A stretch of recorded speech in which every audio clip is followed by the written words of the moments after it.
خلط كبير في وسائل الإعلام العربية، وهي تعمل بمنهجية واضحة. أرباك الحالة الكردية السورية والحالة الكردية العربية المتشكلة في شمال وشرق سوريا، يعني يوميا هناك قضية تثار بشكل كبير، وتصبح بلغة الإعلام الرقمي ترند. يعني يوميا هناك حالة يراد بها كما قلت إرباك الوضع. في سوريين بيحكوا انه حزب العمال الكردستاني سيكون المقاتلين سياتون الى سوريا والى ما هنالك. في ضعف في معرفه حزب العمال الكردستاني لدى قسم كبير من السوريين، وخاصه هذه السلطه التي لديها وسائل اعلام واعلاميين، لكن ليس لديهم المعرفه والثقافه الكافيه. لا معرفه طبيعه الصراع الكردي التركي، ولا معرفة حزب العمال الكردستاني، ولا حتى السلطة التركية ما بتعرف النظام التركي بشكل جيد، ولا تعرف شيء عن الدولة العميقة. كل ما تقول هو بعض المحفوظات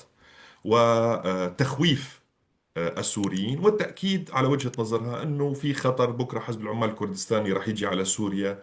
هن ما بيعرفوا أنه العملية تشمل حل حزب العمال الكردستاني برمته، وبالتالي لن يكون هناك مقاتلين لهذا الحزب في سوريا، لن يكون هناك مشكلة لسوريا مع حزب العمال الكردستاني مستقبلا، طالما أن العنوان الكبير اختفى.